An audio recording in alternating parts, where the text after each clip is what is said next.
As the clock struck midnight, I reluctantly bid farewell to my girlfriend, Lily, after spending a lovely evening at her place. The air outside was unusually cold for this time of year, and a dense fog crept through the streets, obscuring visibility. Her house was in a quiet neighborhood, and I couldn't shake off the eerie feeling that I was being watched as I stepped out onto the dimly lit road. At first, I tried to dismiss my paranoia as nothing more than my imagination running wild in the late hours. But with every step I took, the feeling of being followed grew stronger. The sound of my footsteps seemed amplified, echoing through the empty streets, and the shadows of the surrounding trees seemed to elongate, reaching out to grab me. I quickened my pace, trying to convince myself that it was just my mind playing tricks on me. Yet, the sense of an unseen presence persisted, as though someone or something was lurking in the darkness just beyond my line of sight. The feeling became so oppressive that I dared not look back for fear of confirming my suspicions. As I approached an old and deserted alleyway, a chill ran down my spine. An inexplicable fear paralyzed me, compelling me to glance over my shoulder. I saw nothing but darkness. Nevertheless, the dread that gripped my heart made me break into a full-on sprint. My mind raced, thoughts intertwining with every step I took. What could be following me? Was it some deranged stalker or something more sinister? The path home seemed to stretch endlessly before me. Each corner I turned and each street lamp that flickered in the distance only served to heighten my anxiety. The feeling of being followed became a certainty, and I knew that whatever it was, it meant harm. The thought of Lily's safety crossed my mind, making my concern for her well-being intensify the fear pulsating through my veins. Every now and then, I heard faint whispers, chilling whispers that seemed to call my name. At first, I tried to dismiss them as the wind playing tricks on my ears, but the voices grew louder, more distinct, and unmistakably sinister. Sweat poured down my face as my heart pounded in my chest. With every passing minute, the night seemed to grow darker and more malevolent. I stumbled across an abandoned park, the swing swaying gently in the breeze, creating an eerie symphony that only fueled my dread. I felt eyes on me from every direction, peering at me from the cover of the dense fog. My instincts screamed at me to find safety, but the entity seemed to anticipate my every move.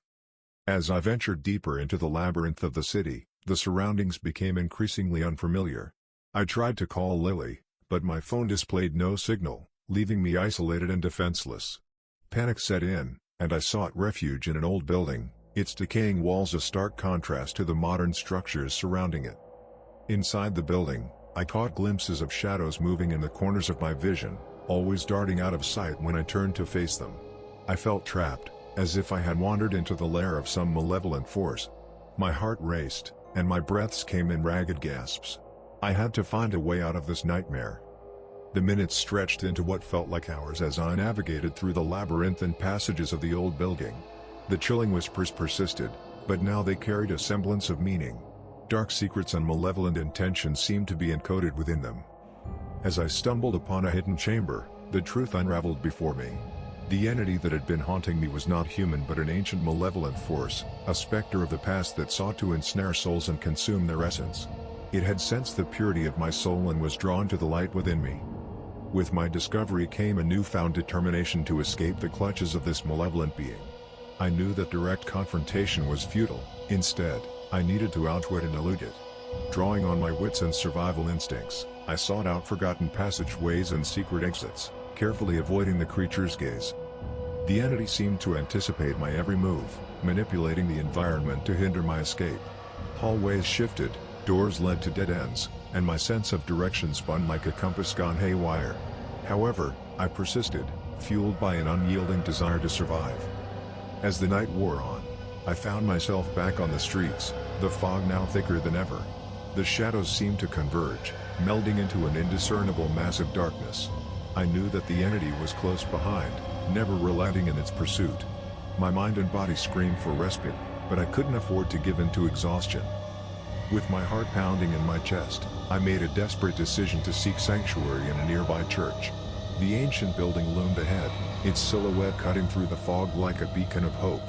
The entity shrieked and snarled in frustration as I crossed the threshold of the holy grounds, for it could not enter the consecrated space. Inside the church, I sought the help of the resident priest, sharing my harrowing tale with him. Skeptical at first, He eventually realized the gravity of the situation and agreed to perform an exorcism ritual to banish the malevolent entity that had been tormenting me. As the ritual commenced, the air became charged with energy, and the church trembled with an otherworldly force. The entity fought fiercely, its shadowy tendrils lashing out in defiance, but the power of faith and righteousness prevailed. Slowly, the malevolent force was driven back, shrieks of anguish echoing through the sacred halls. Finally, the entity was expelled, vanishing into the abyss from whence it came. The weight that had burdened my soul lifted, and an overwhelming sense of relief washed over me. The priest reassured me that the entity had been banished, unable to return to our realm. The ordeal left me scarred, my perception of the world forever altered. I remained haunted by the events of that night, forever cautious of the shadows that seemed to conceal malevolent forces. Yet, I found solace in the knowledge that I had faced the darkness and emerged triumphant. I never fully comprehended the nature of the entity that had pursued me that fateful night, but I knew one thing for certain: the realm of the supernatural was very much real, lurking just beyond the veil of our perceptions. And so, I vowed to cherish every moment, for the line between reality and the unknown was far thinner than I had ever imagined.